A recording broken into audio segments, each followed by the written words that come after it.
Welcome back to my channel IELTS by Knowledge. Please subscribe my channel and press the bell icon for more videos. The IELTS Listening Test. You will hear a number of different recordings and you will have to answer questions on what you hear. There will be time for you to read the instructions and questions, and you will have a chance to check your work. All the recordings will be played once only. The test is in 4 parts. At the end of the test, you will be given 10 minutes to transfer your answers to the answer sheet. Now turn to Part 1. Part 1. You will hear a man called David asking for information about how to place an advertisement for selling his laptop and other items. First, you'll have some time to look at questions 1 to 5.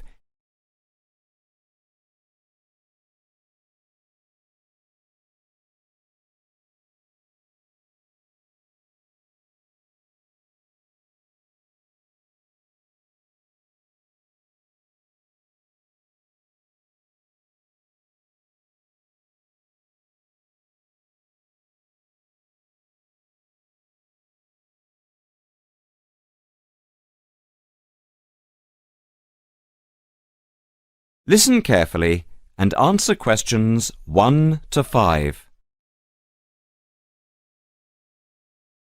Hi, I'm Debbie. How can I help? Hi, my name's David. I'm just looking to place an advertisement on the main union notice board to sell a laptop and a few accessories, if that's possible. Sure, that's not a problem. I take it you are a member of the Students' Union? Yes, I am. Right then, I'll just get a form up, and as there is no one around, and it looks as if it's going to be quiet for a while, I'll just type the details straight into the computer for you. Thanks very much. No problem. Shall we just title it Laptop for Sale? Yeah, OK. Can you describe it generally? Well, it's in very good condition. In fact, it's hardly been used. Why are you selling it, if I may ask? Well, I've got another one which is much lighter, and I don't really need two. I see. What weight is the one you are selling? It's 3.5 kilograms. That is heavy these days. Can you give more details about the one you want to sell? Right. Well, it's an Allegro, and it's got all the latest programs. OK. What about the memory? The memory is only 0.5 gigabytes. And what about the screen size and the other features? Well, the screen is, let's see, it's 37.5 centimetres with a standard size keyboard and a touchpad, but I've got a cordless mouse that I can put in with it if necessary. Some people don't like using a touchpad. What about ports or holes for attaching things to the laptop? It's got 2 ports. More modern laptops have more than 2 ports for all the extra attachments. They do. Let's see what else is important. Oh yeah, the battery lasts for 2.5 hours, which is okay, but not enough for train journeys. But one thing is that it's not wireless. Right, OK, not wireless.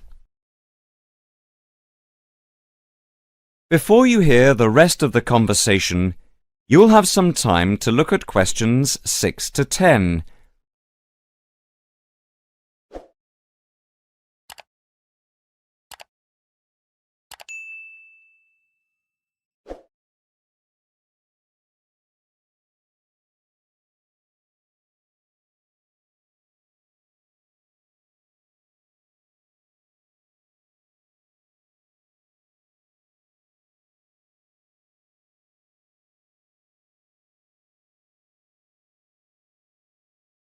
Now listen and answer questions 6 to 10.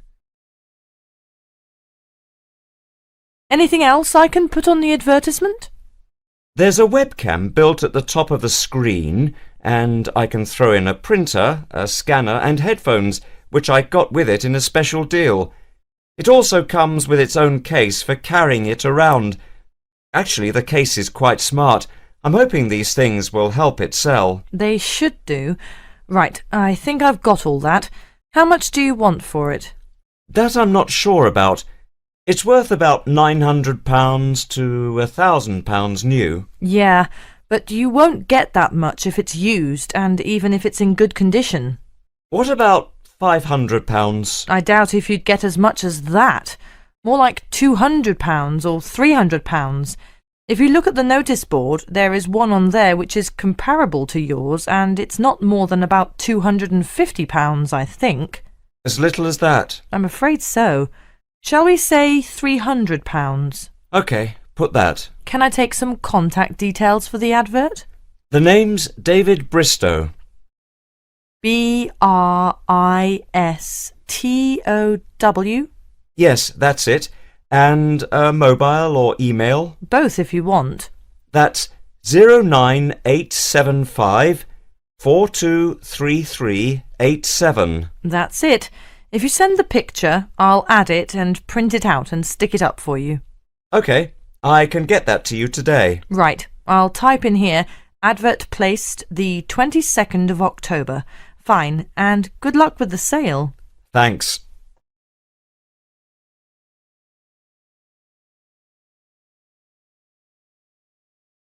That is the end of part 1. You now have 1 minute to check your answers to part 1.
Part 2. You will hear an announcement made by an official for the preparation plans for the town's 250th anniversary celebrations. First, you'll have some time to look at questions 11 to 15.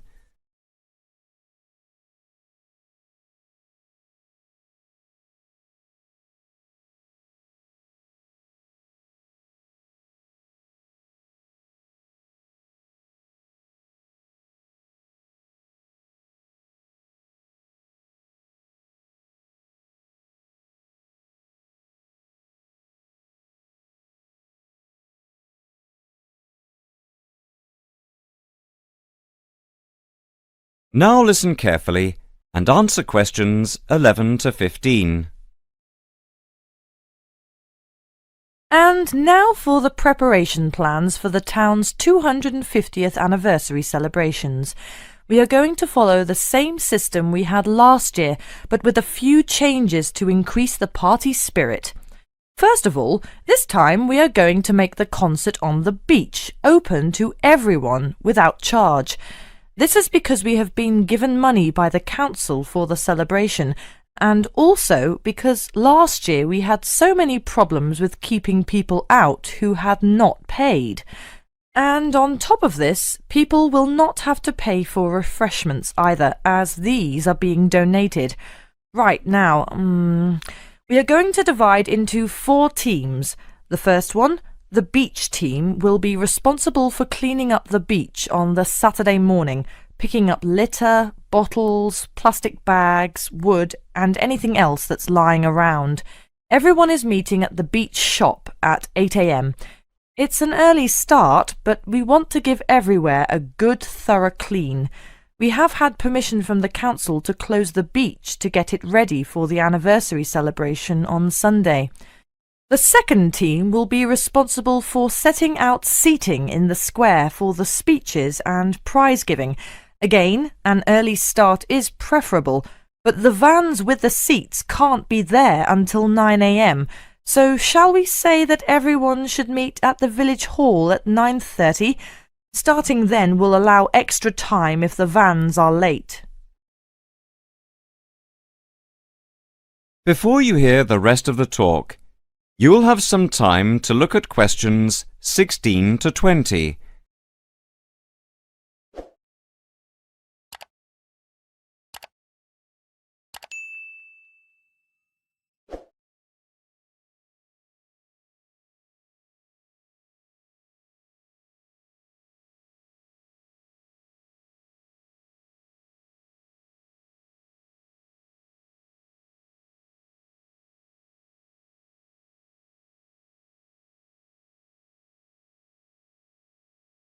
Now listen and answer questions 16 to 20.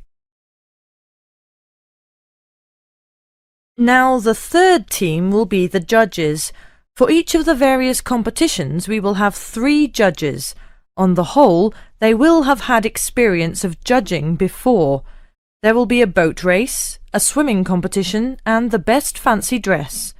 A cash prize will be given to the winner in each category, and for the 2 runners-up there will be book tokens.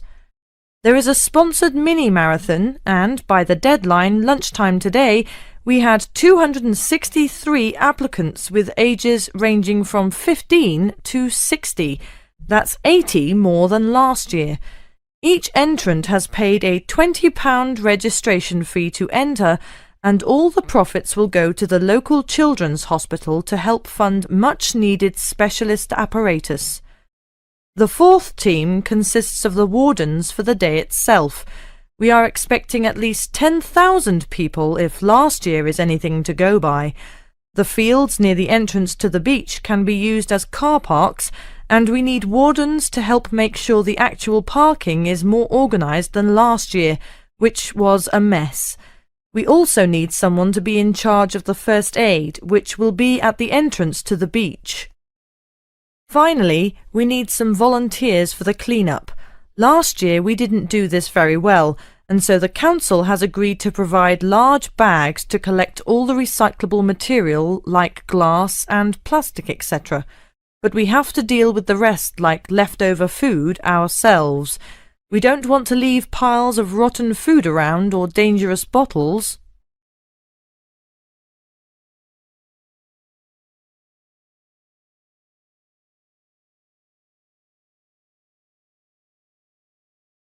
That is the end of part 2. You now have 30 seconds to check your answers to part 2.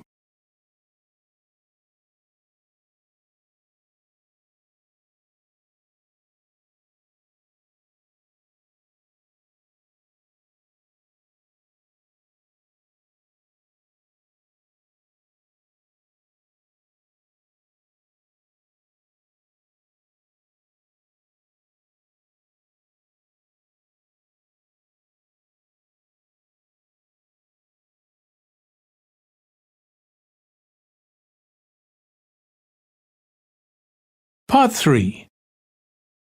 You will hear a tutor and a student discussing a research project. First, you'll have some time to look at questions 21 to 26.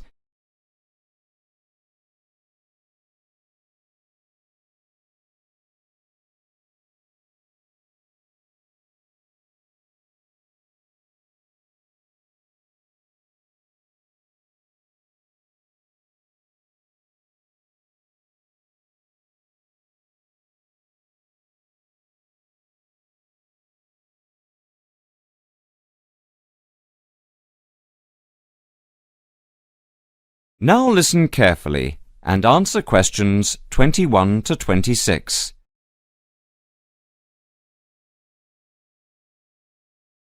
OK, is everyone ready? Over the past 2 weeks, we've been listening to different students giving a presentation on their research projects. So, for this morning's session, I'd like to invite Susan to take the floor. For my project, I looked at different types of study techniques and tried to ascertain what students' opinions of the different methods were. I began with lectures because, of course, they're something we're all familiar with. Now, the problem with lectures is that you have to sit and listen for quite a long time, sometimes maybe as much as 1 hour, yet people's average concentration span is only about 20 minutes. This means, of course, within the first half an hour, most people actually stop listening. Not consciously, of course, but you know what it's like. Your mind tends to, well, kind of wander. You start thinking about what you're going to have for dinner or about the party you attended last night. So I wanted to know what the most effective method of taking down all the important points was. Susan, if I may interrupt you, what's your strategy for listening to lectures? Personally, I always record the lectures. That way you can listen to the lecture again afterwards and make really good notes. In fact, I know a lot of people who use this method. Yet surprisingly, when I talked to students, they felt that it wasn't such a good method because the quality of the recording is often very poor. So quite a few preferred to listen for the main points and take notes.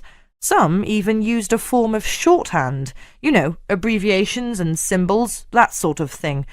Although everyone agreed that the best way to approach lectures was to do the required reading beforehand. That way it makes the lecture a lot easier to understand because you already know something about the topic. Could you tell us something about how students approach their assignments? Essays, reports, that sort of thing? Actually, when it came to assignments, people were divided on the issue of essay plans. Some thought it was a good method of planning. Others, didn't think so.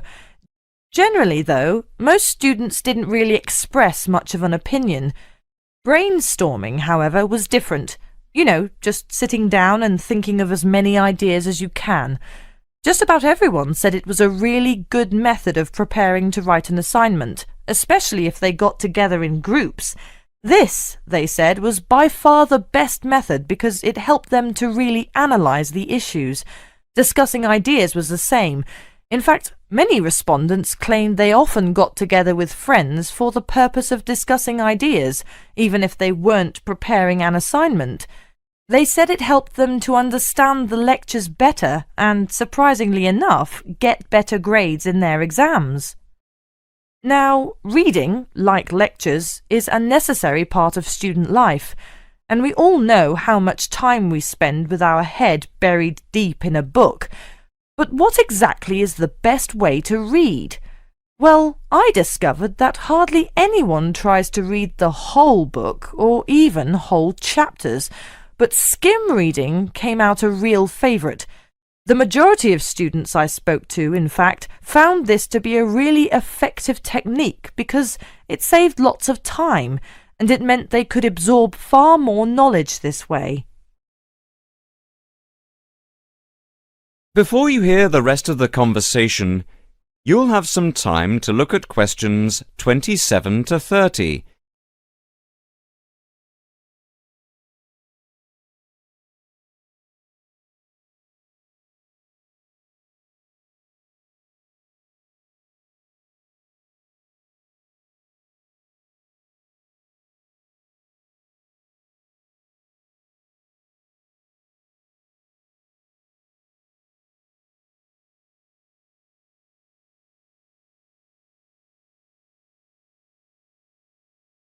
Now listen and answer questions 27 to 30.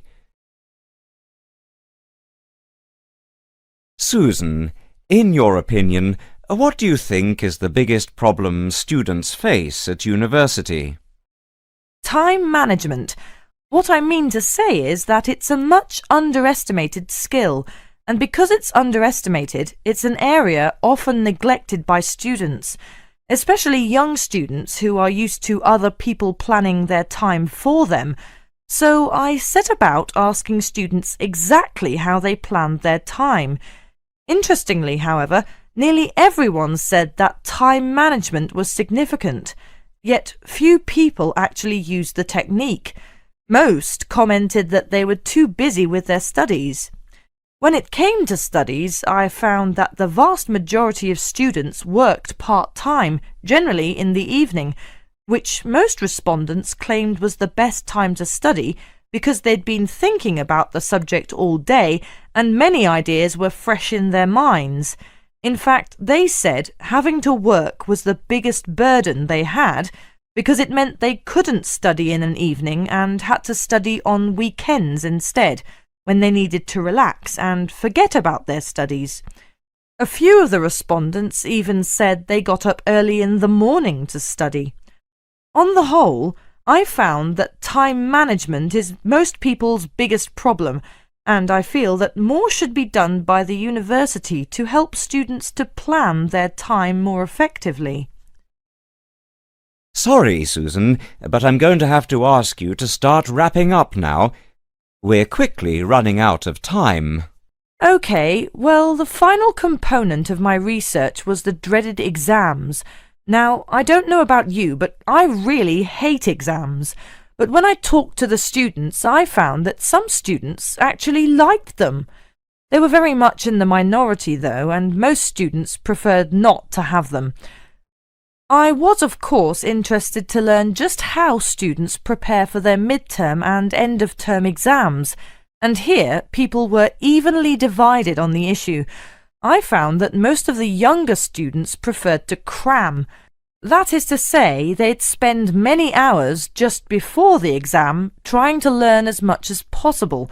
Some even said they stayed up all night and never went to bed, and this was because they were too interested in their social life to pay much attention to exams during the term. Older students, however, were much more conservative. They tended to read much more widely and spend time thinking about the topic, making notes and so forth. They did revise, of course, but they rarely spent time cramming. Cramming, they said, is of no use because you only remember the information for the duration of the exam and forget it afterwards.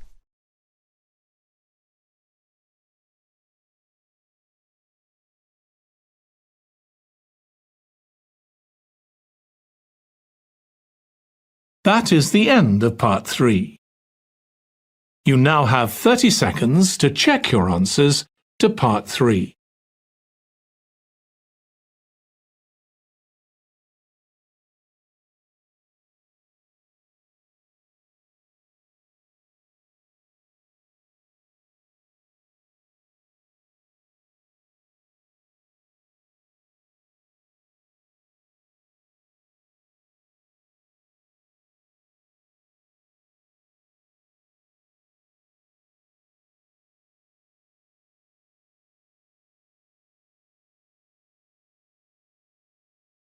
Part 4. You will hear a student talking about a survey conducted among people of different age groups to find out how architecture may affect people's lives. First, you'll have some time to look at questions 31 to 40.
Now listen carefully and answer questions 31 to 40.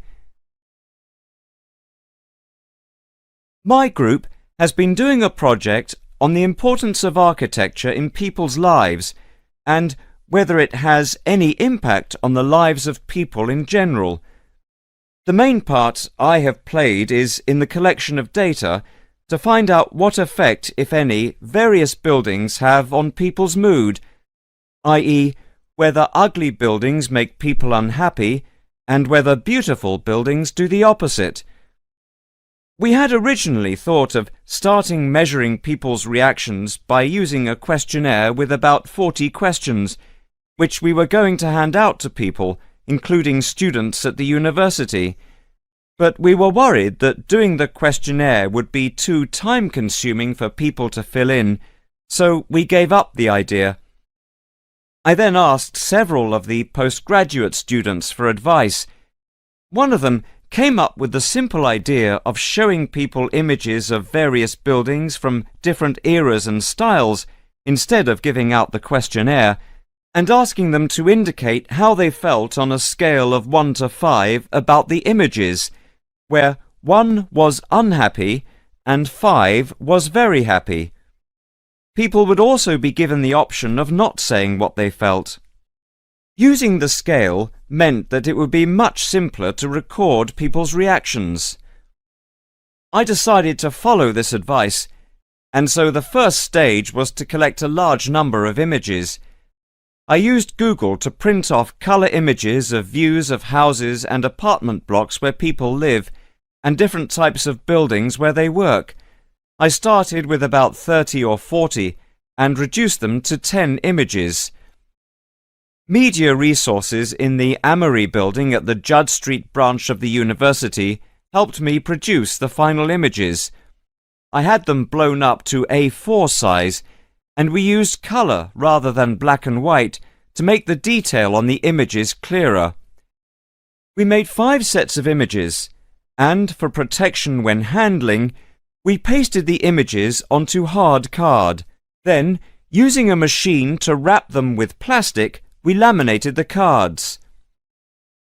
5 of us targeted different age groups.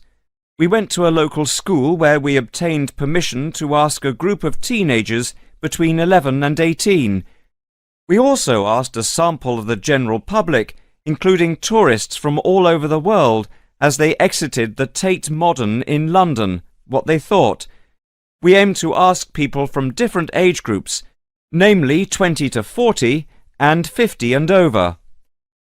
What our group learnt most from the project was first of all the value of teamwork, and secondly, we found that we had to appoint a leader to stop us pulling in different directions and falling apart, so this turned out to be an invaluable lesson for all of us.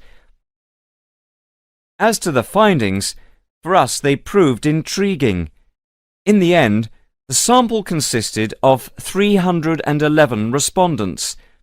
I thought initially that people wouldn't be interested in taking part.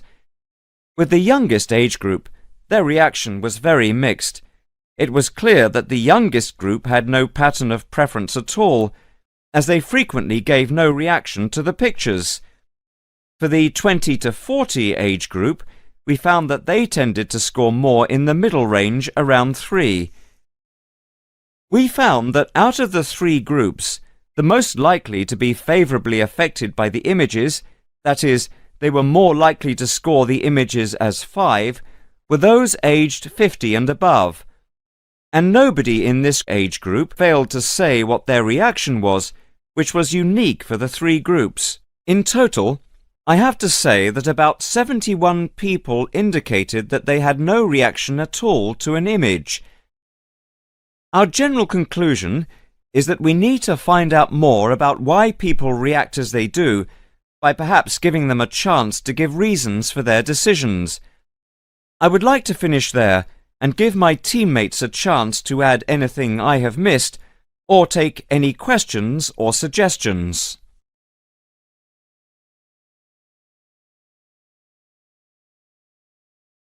That is the end of part 4. You now have 1 minute to check your answers to part 4.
That is the end of the listening test. In the IELTS test, you would now have 10 minutes to transfer your answers to the answer sheet.